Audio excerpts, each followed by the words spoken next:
En 2025, on veut être plus grand. Pas plus intelligent, pas plus gentil, non, plus grand. Parce que dans une société où la taille est devenue un symbole de confiance, de charisme et même de succès, beaucoup sont prêts à tout pour gagner quelques centimètres. Et quand je vous dis tout, c'est vraiment tout. Même passer des mois à marcher sur des béquilles, le tibia fracturé, avec des tiges de métal plantées dans les os. Bienvenue dans le monde fou de la chirurgie d'allongement des jambes. Oui, tu as bien entendu. Il existe aujourd'hui des gens qui payent entre 70 000 et 150 000 euros pour qu'on leur casse littéralement les jambes afin de les rendre plus longues.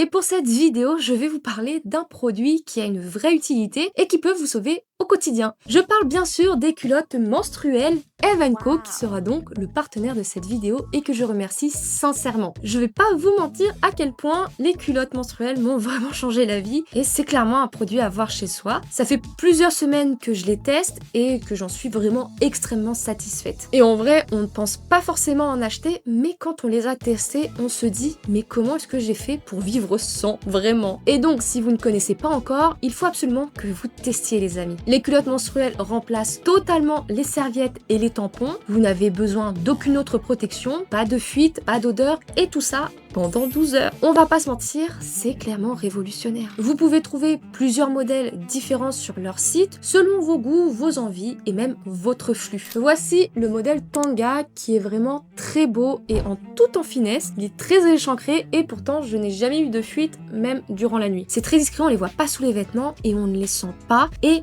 aucune sensation d'humidité. Et clairement, depuis que je les porte, je n'ai jamais eu de problème, que ce soit en journée, pour le travail, le sport, mais surtout la nuit, c'est top. Mais aussi, c'est clairement les économies qu'on fait sur le long terme, car les culottes d'Eve & Co ont une durée de vie de plusieurs années. Mais surtout, je n'ai plus à me prendre la tête la nuit avec des serviettes hygiéniques qui, je sais, vont déborder et me brûler. Et pour le Black Friday, Eve & Co a une offre très intéressante. Il y a moins 70% sur tout leur site. Et encore mieux, avec mon code FOLKS, tu as 2 culottes menstruelles offertes. Pour profiter de l'offre, c'est super simple. Ajoute un produit à ton panier, puis tu ajoutes un pack de 2 culottes menstruelles, et puis tu ajoutes mon code FOLKS. Et une fois les deux ajoutés, le pack de 2 sera automatiquement offert et tu n'auras donc pas à les payer. C'est la plus grosse offre de l'année, donc c'est le moment ou jamais d'en profiter les filles. Vous pouvez scanner le QR code qui s'affiche à l'écran ou passer directement par mon lien qui se trouve en description.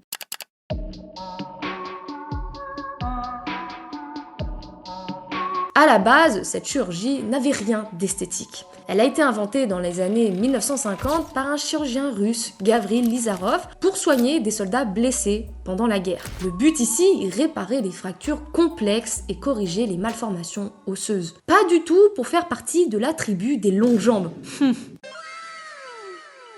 Mais dans les années 2000, la technique a commencé à être détournée à des fins esthétiques. Des cliniques, surtout en Inde, en Turquie, en Corée du Sud ou aux États-Unis, ont commencé à flairer le filon. Et aujourd'hui, c'est donc devenu un vrai business mondial. Rien qu'aux États-Unis, des chirurgiens comme le Dr Kevin Debi-Parshad, fondateur du Limblast X Institute à Las Vegas, spécialisé dans la chirurgie de l'allongement des membres, opèrent près d'une centaine d'hommes chaque année. Rien que ça. Mais comment se passe cette chirurgie concrètement? Le chirurgien casse les os du fémur ou du tibia, oui, volontairement. Ensuite, il y insère un clou en titane télescopique à l'intérieur du tibia. Ce clou est ensuite étiré petit à petit chaque jour en tournant sur lui-même grâce à un système aimanté, souvent commandé à distance avec une télécommande. Résultat, les os s'écartent d'1 millimètre par jour et ton corps comble le vide en régénérant de la matière osseuse autour. Au bout de 3-6 mois, t'as pris entre 5 et 15 cm. Ou bien même en t'enfonçant des broches dans les os, qui est la technique la plus utilisée, mais qui est beaucoup plus invasive. Mais faut pas croire que tu sors de là en courant comme un jeune gnou. Non. Tu passes plusieurs mois en fauteuil roulant, puis sur des béquilles. Tu réapprends littéralement à marcher et à faire fonctionner tes jambes en fait. Et les douleurs dans toute cette folie? Selon certains patients interrogés, c'est comme si on t'enfonçait un tournevis dans les os, lentement, chaque jour, jour après jour. Ça fait rêver, hein. Certains décrivent même un bruit distinct, comme si tu sentais ton squelette s'étirer de force, une sensation de craquement interne quand l'os en fait vient se séparer. D'autres racontent cette période comme la plus douloureuse de toute leur vie. Médicaments à haute dose, insomnie, crampes et parfois des complications graves. Selon un rapport du Royal College of Surgeons britannique, les risques incluent différentes choses. Des infections osseuses, des lésions nerveuses irréversibles, une asymétrie permanente entre les jambes, voire une fracture complète de l'os en cours d'allongement. L'intervention peut être dangereuse quand elle n'est pas réalisée avec soin. Si l'écartement est trop rapide, l'os ne se régénère pas ou le tissu formé est trop fragile pour supporter le poids du corps quand tu remarcheras. Certains finissent donc avec des chevilles ou des genoux fragilisés à vie. Le tout pendant que les muscles, les nerfs et les tendons essaient tant bien que mal de suivre l'allongement. Catherine Bergeret-Gallet, anciennement présidente de la Société française des chirurgiens esthétiques plasticiens, explique que le risque avec ces opérations, c'est que les membres, les vaisseaux, les nerfs, les muscles et les ligaments ne suivent pas. Ce n'est quand même pas anodin, c'est une opération extrêmement lourde. Jefferson Cosio, un influenceur colombien de 29 ans, témoigne de son calvaire après avoir subi cette intervention pour allonger ses jambes de 6 cm. Il explique que c'est la plus douloureuse intervention au monde, mais surtout que la douleur est extrême. Je souffre atrocement depuis 4 mois et je ne peux dormir que 2 heures par nuit. La douleur est si atroce qu'elle interrompt constamment mon sommeil par des périodes de 15 à 20 minutes à cause des douleurs dans mes jambes. Et grâce à cette opération, il a pu passer d'1m70 à 1m80. Pourtant, à la base, cette chirurgie extrêmement lourde était réservée aux personnes qui avaient un vrai retard de croissance, comme le nanisme, ou à celles qui avaient une jambe plus courte que l'autre à cause d'une malformation par exemple. Bref, c'était pour des raisons médicales et non pas pour de l'esthétisme. Mais aujourd'hui, c'est clairement plus du tout le cas. La technique s'est transformée en un véritable business esthétique où le nombre d'hommes qui se font rallonger les jambes a carrément doublé ces 3 dernières années. Et pourquoi me direz-vous? Parce qu'être plus grand, dans l'esprit de beaucoup, c'est devenu un cheat code social. C'est-à-dire plus de chances de décrocher un job haut placé, une meilleure éducation et même potentiellement plus de copines. En gros, quelques centimètres en plus et on t'annonce une meilleure vie. Une dérive que le docteur Eric Plotkin, chirurgien orthopédiste, met en avant. Se faire rallonger les jambes pour des raisons esthétiques est proprement un scandale. Il s'agit d'une chirurgie très dangereuse pour le patient. De plus, à cause du risque et de la longueur de la procédure, un allongement ne doit être discuté que dans des cas de grosses inégalités congénitales de longueur des jambes ou dans le cas de nanisme. Accrochez-vous bien car le prix de l'opération peut vous faire décoller de votre chaise littéralement puisqu'elle coûte entre 75 000 et 200 000 dollars aux États-Unis selon la technique utilisée.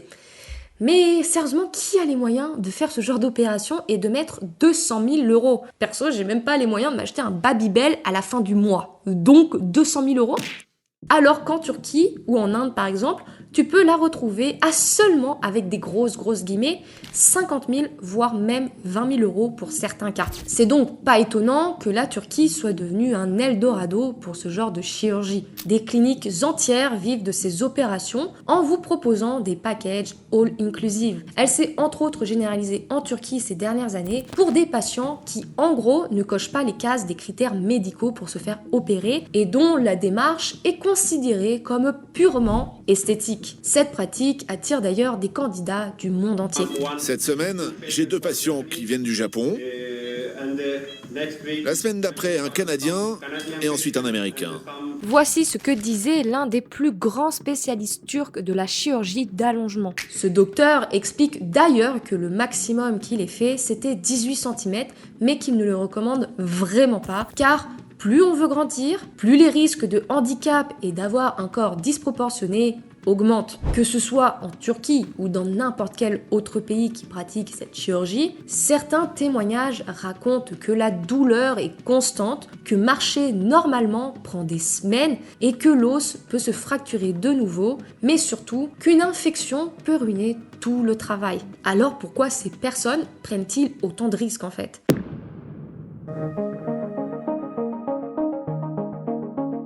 Pour certains, c'est en fait le harcèlement à cause de leur petite taille qui va motiver la décision. C'est le cas pour un Britannique de 37 ans qui mesurait 1m68 avant l'opération. Il expliquait que quand il était enfant, On le harcelait beaucoup à l'école à cause de sa taille, mais le pire était surtout les surnoms qu'on lui donnait comme sale nain, sale gnome ou encore demi-portion. Il a donc cherché à guérir de ce traumatisme en mettant sa carrière professionnelle en pause et pour pouvoir prendre 10 cm. Ce qu'il a fait, mais évidemment avec une douleur extrême. Le plus dur à vivre, c'est la douleur. Souvent, je me réveille pendant la nuit et je me demande, mon Dieu, qu'est-ce que j'ai fait? Est-ce que je vais remarcher un jour? On doute, mais très vite, on se souvient pourquoi on le fait.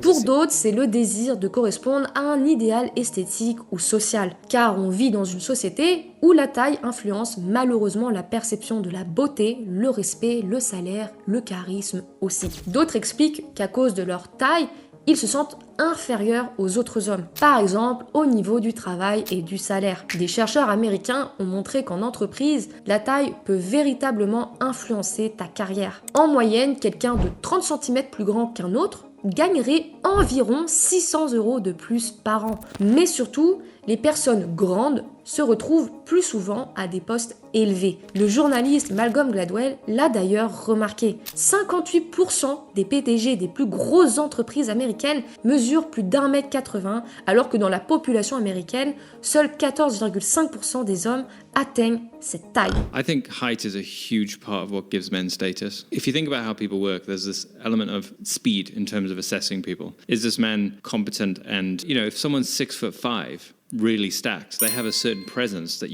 gives them status and power that I don't understand have. that. I understand that. Outre l'aspect du travail, il y a aussi les relations amoureuses.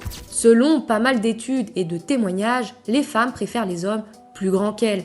Les hommes et les femmes préfèrent être dans une relation où l'homme est plus grand que la femme, explique Geert Stulp, sociologue à l'université néerlandaise. Il y a aussi une explication biologique et une autre culturelle. Biologiquement, on a longtemps pensé que les hommes plus grands étaient plus fertiles. Et culturellement, les femmes aimeraient donc les hommes plus grands car elles les percevraient comme plus virils, plus protecteurs, bref, plus idéales. Même si ces idées sont surtout des constructions sociales. C'est un 10 mais il est plus petit que toi. Tu le notes combien et pourquoi? C'est pas gentil mais 5, 6, 4. Ok. Car je fais du sport de combat donc j'aimerais pas être dans la rue.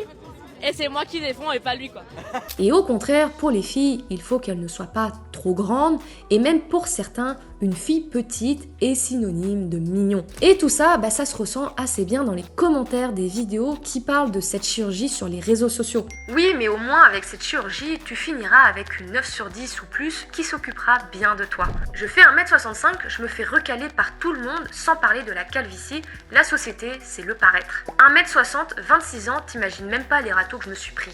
Mais pourquoi les gens font ça? Pour les filles principalement. Faut admettre qu'on préfère les plus grands. Je préfère avoir un mal de genoux et de dos atroce toute ma vie que de faire 1m60. Moi, 1m54, on se moque de ma taille, mais je préfère rester comme ça. T'es une fille, en vrai, qu'est-ce qu'on s'en fout que tu sois petite de taille? C'est plus important pour un homme. De plus en plus d'hommes qui sont au-dessus de la moyenne en termes de taille, c'est-à-dire 1m75, se sentent dorénavant petits face aux femmes qui veulent des hommes de plus en plus grands. 1m80 est maintenant considéré comme trop petit. Il faut qu'il fasse 1m85, 1m90, voire même 1m95. 1m85, 90. Tu mesures combien toi? 1m58. Ah d'accord. Elle veut tous d'1m90. L'homme idéal pour toi c'est quelle taille, quel poids? 1m91, 1m85, 1m85. Taille plus que 180. Plus que 180? Taille genre 1m80, 1m90. Ouais. 1m90? Ouais, plus haut. On pourrait croire que tant que l'homme est plus grand que la femme, tout va bien. Mais en réalité, pas vraiment. Pour beaucoup de femmes, dorénavant, l'homme idéal mesurerait autour d'1m90. Du coup, même si un homme est plus grand qu'elle, s'il fait 1m75 ou 1m80, ça peut déjà poser problème. Elle risque de ne pas vouloir s'afficher avec lui parce qu'aux yeux des autres, il sera perçu comme trop petit socialement. Des fois, j'ai trop de la peine pour les mecs petits parce que dites-vous que les femmes, elles sont tellement cruelles quand vous êtes petit. Cruelles à tel point que ma copine, elle était partie à un date. Ils se parlaient pendant des mois et des mois, ils s'entendaient hyper bien. Et le jour où elle l'a vu, le mec, elle m'a dit, il m'avait dit, Cyrine, c'est pas possible, je peux pas m'afficher avec un nain comme ça. Je lui ai dit, mais attends, tu mesures 1m60, non? Elle m'a dit, oui, pourquoi? Et lui, il mesure combien? Rassure-moi qu'il est plus grand que toi quand même. Elle m'a dit, oui, il mesure 1m75, mais pour moi, c'est trop petit. Moi, je lui ai dit, attends, pose-toi les bonnes questions. Est-ce qu'il est gentil? Elle me dit, ouais. J'ai dit, est-ce qu'il te respecte? Elle me dit oui.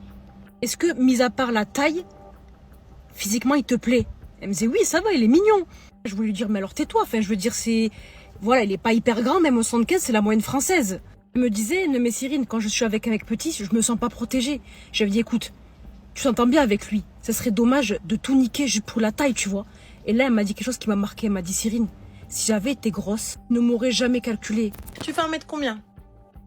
68. Donc je suis 1m68, ma chérie. Déjà, il fait 1m70, il est plus grand que toi. Non, mais non, c'est trop petit. Ah, c'est trop petit. D'accord, tu vas en mettre combien, Ouga? Tu vas en mettre combien, Adriana Carambeu? Entre 80 et 90. Pourquoi 80-90? Tu veux un torticolis, cousine? J'ai pas saisi, je comprends pas. Non, mais c'est ce que je préfère.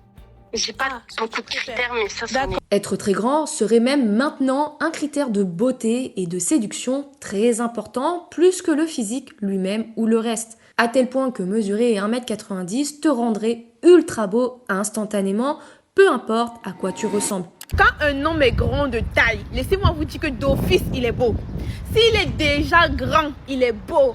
Donc on peut comprendre dans un certain sens pourquoi certains hommes sont complexés au point de vouloir faire cette chirurgie. Mais voilà, rappelons comme je l'ai dit, la taille moyenne en France est à peu près d'1m75 et donc les hommes d'1m95 sont donc une denrée rare. Je rigole, mais vous avez compris le truc. Les hommes dans mon entourage par exemple font en général cette taille-là et ils n'ont jamais eu de problème, ils n'ont jamais eu de réflexion comme quoi ils étaient trop petits ou autre chose et ont tous trouvé l'amour. Puis tout ça, j'ai aussi remarqué qu'en dehors de TikTok et Insta, c'est assez ancré dans la culture populaire car je me suis aperçue que dans les séries et les films, quand un homme veut glow up, entre guillemets, parce qu'il ne se sent pas bien et qu'il veut être plus attirant, il pense tout de suite à sa taille et à vouloir être plus grand. Par exemple, dans un des épisodes des Simpsons, le docteur Frink se sent seul car il ne plaît à aucune femme et pour remédier à ça, il va s'améliorer physiquement avec plein de choses, mais aussi en mettant des chaussures compensées avec des grosses semelles pour paraître plus grand. Et malheureusement, certains sont prêts à prendre des risques extrêmes à cause de tout ça. C'est le cas pour ce père de famille de 40 ans du nom de John Lovedale qui a succombé à la chirurgie car il dit « J'ai remarqué que la vie était plus simple quand on était grand ». C'est après une simple recherche sur Google sur ce sujet qu'il a été inondé de publicité de la clinique d'allongement des membres dont on a parlé juste au début de la vidéo. Et à force de voir toutes ces pubs, il a finalement décidé de passer le pas et de se faire opérer pour passer d'1m74 à 1m80 pour être dans la moyenne. Et oui, de plus en plus de personnes sont prêtes à souffrir pendant des mois juste pour gagner quelques centimètres et passer au-dessus du fameux 1m80. Et les chirurgiens adorent ça, car leurs patients font eux-mêmes la promo de leurs procédures sur leurs réseaux sociaux. L'exemple le plus connu, c'est Theresia Fischer, une mannequin allemande qui a montré sa transformation sur Instagram en 2018. Elle a allongé ses jambes de 14 cm pour environ 146 000 €. Depuis, la tendance a explosé. Il suffit de quelques clics pour tomber sur une avalanche de témoignages de personnes qui racontent leur histoire et leurs complexes. Et oui, j'ai pris l'exemple d'une femme, car malgré ce qu'on peut croire, cette chirurgie n'est pas réservée qu'aux hommes. Même si en Occident, elle est beaucoup plus plébiscitée par des hommes, il y a tout de même des femmes qui veulent être plus grandes, souvent ça va être pour le mannequinat. Car en général, pour devenir mannequin, il faut mesurer minimum 1m75, sachant que la moyenne mondiale pour une femme est d'1m63, c'est pile poil ma taille. Donc ce n'est pas tout le monde qui peut devenir mannequin dans cette société. En 2019, Theresia avait expliqué qu'elle complexait à cause de sa taille, car lors de sa participation à l'émission Germany's Next Top Model, qui est donc l'édition allemande du concours de mannequins, elle était carrément victime de harcèlement au sujet de sa taille d'1m70, jugée beaucoup trop petite. C'est donc à cause de ça qu'elle s'est faite rallonger les jambes de 14 cm. Mais personnellement, je trouve vraiment le résultat complètement disproportionné. Elle se retrouve avec des jambes extrêmement grande et en fait un petit buste alors qu'elle était vraiment très bien avant et même très jolie. Donc comme vous l'aurez compris, cette chirurgie n'est pas forcément que destiné aux hommes, puisque ça va surtout en fait dépendre du pays. Par exemple, en Chine, c'est 90% des femmes qui font cette chirurgie. Les hommes sont très minoritaires. Encore une fois, c'est culturel et social, et surtout lié aux canons de beauté qui ont beaucoup évolué pour se calquer sur le modèle occidental suite à l'ouverture de la Chine à la mondialisation. Il faut être mince, grande, avec un nez fin, des grands yeux expressifs. La raison, beaucoup d'entre elles veulent trouver l'amour, mais surtout décrocher un emploi ou faire carrière. En Chine, les recruteurs et les petites annonces précisent régulièrement qu'ils veulent des candidats au physique agréable. Entre deux filles à compétences égales, ils choisiront la plus jolie. Les jeunes chinoises estiment qu'il faut répondre à des critères de beauté bien précis pour plaire aux employeurs. Certaines n'hésitent pas à se métamorphoser, c'est la nouvelle loi du marché dans ce pays. Par exemple, les annonces d'offres d'emploi indiquent parfois la taille souhaitée, même exprimée en fait en centimètres. Ce genre d'opération très lourde peut mal tourner et être complètement ratée, en plus d'être extrêmement douloureuse. Au fond, cette chirurgie reste une opération lourde, risquée et douloureuse. Elle ne devrait jamais être une solution juste pour coller à un idéal de beauté dicté par notre société. Si quelques centimètres valent des mois de souffrance, peut-être que le problème n'est pas dans les jambes, mais dans les standards qu'on nous impose. En tout cas, je vous remercie sincèrement d'avoir regardé cette vidéo en entière. N'hésitez surtout pas à liker, à partager et à vous abonner pour qu'on atteigne enfin les 10 000 abonnés. Et je remercie encore une fois Evenko d'avoir sponsorisé la vidéo. N'oubliez pas l'offre du Black Friday avec moins 70% sur tout leur site et qu'avec mon code FOLKS, tu as 2 culottes menstruelles offertes, donc on n'hésite plus. La bise!